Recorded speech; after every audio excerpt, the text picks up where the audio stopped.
উদ্ভ্রান্ত সেই আদিম যুগে স্রষ্টা যখন নিজের প্রতি অসন্তোষে নতুন সৃষ্টিকে বারবার করছিলেন বিধ্বস্ত, তার সেই অধৈর্যে ঘন ঘন মাথা নাড়ার দিনে রুদ্র সমুদ্রের বাহু প্রাচী ধরিত্রীর বুকের থেকে ছিনিয়ে নিয়ে গেল তোমাকে আফ্রিকা, বাঁধলে তোমাকে বনস্পতির নিবিড় পাহারায় কৃপণ আলোর অন্তঃপুরে।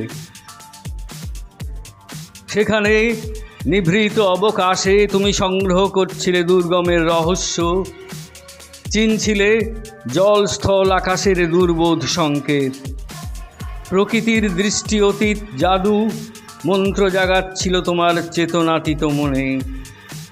বিদ্রুপ করছিলে ভীষণকে বিরূপের ছদ্মবেশে, শঙ্কাকে চাচ্ছিলে হার মানাতে, আপনাকে উগ্র করে বিভীষিকার প্রচণ্ড মহিমায় তাণ্ডবের দুন্দুভি নিনাদে।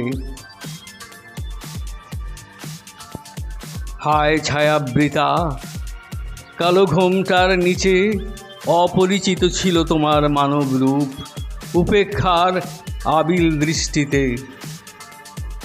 এলো ওরা লোহার হাতকড়ি নিয়ে, নখ যাদের তীক্ষ্ণ তোমার নেকড়ের চেয়ে।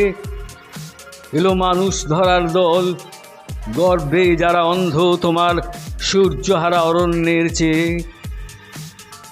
সভ্যের বর্বর লোভ নগ্ন করল আপন নির্লজ্জ মানুষতা তোমার ভাষাহীন ক্রন্দনে।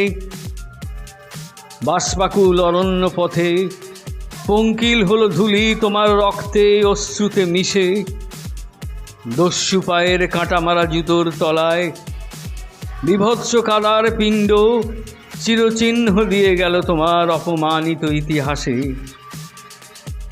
সমুদ্র পারে সেই মুহূর্তেই তাদের পাড়ায় পাড়ায় মন্দিরে বাজছিল পূজার ঘণ্টা। সকালে সন্ধ্যায় দয়াময় দেবতার নামে শিশুরা খেলছিল মায়ের কোলে, কবির সঙ্গীতে বেজে উঠছিল সুন্দরের আরাধনা। আজ যখন পশ্চিম দিগন্তে প্রদোষকাল, ঝঞ্ঝা বাতাসের ঊর্ধ্বশ্বাস, যখন গুপ্ত গহ্বর থেকে পশুরা পেরিয়ে এলো, অশুভ ধ্বনিতে ঘোষণা করল দিনের অন্তিম কাল। এসো যুগান্তের কবি, আসন্ন সন্ধ্যার শেষ রশ্মিপাতে দাঁড়াও ওই মানহারা মানবীর দ্বারে।